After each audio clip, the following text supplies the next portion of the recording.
speak to Matthew Bryza. He's a senior fellow with the Atlantic Council and joins us now. Matthew, how do you view this? Is this a mistake by the Trump administration? Yeah, thanks for having me, Rachel. Yeah, I think it is a mistake. As you said, President Trump had announced the U.S. was intending to withdraw last May, but subsequently there were some improving signs of the way Russia was handling the treaty. President Trump had rightfully accused Russia of not adhering to some of the openness and limiting the where the U.S. and other open skies treaty members could fly. And it was Russia was starting to soften that approach and become more collaborative. So, I think it's a mistake because it seems like maybe everybody was on track to re-strengthen the treaty. But B, the big problem for me is that a lot of our NATO allies who don't have the same intelligence gathering platforms the United States has, which are the most sophisticated in the world, really rely on open skies to be able to understand what's happening in Russia and other parts of the globe. And so, our NATO allies are going to be hurt because of this. Yeah, you said that Washington rightfully claimed that Russia violated the treaty, but does that warrant the U.S. pulling out of this? No, I don't think it does. That's my point. I think the better way to go as a former diplomat myself is diplomacy. And if you don't like the way the other side is behaving, well, then, okay, then negotiate. And so that negotiating process was happening. So it's a shame that that didn't get to play out.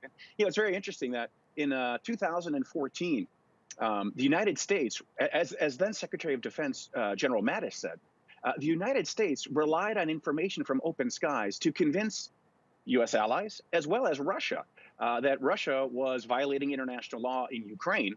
And then that helped the U.S. build a case for a strong response against Russia. So just pulling out, I think that hurts NATO more than it helps it.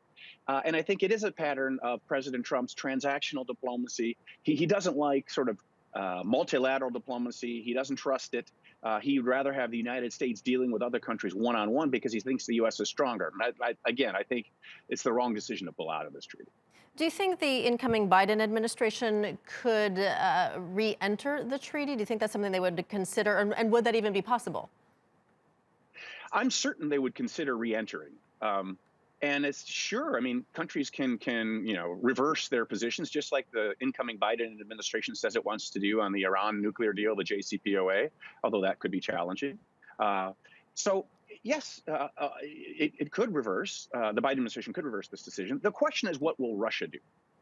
If Russia is angered by this response and then itself also quits the treaty, well, then the treaty really doesn't have any value to the U.S. NATO allies. So hopefully this move and anger by the Trump administration won't provoke the Russians to withdraw as well.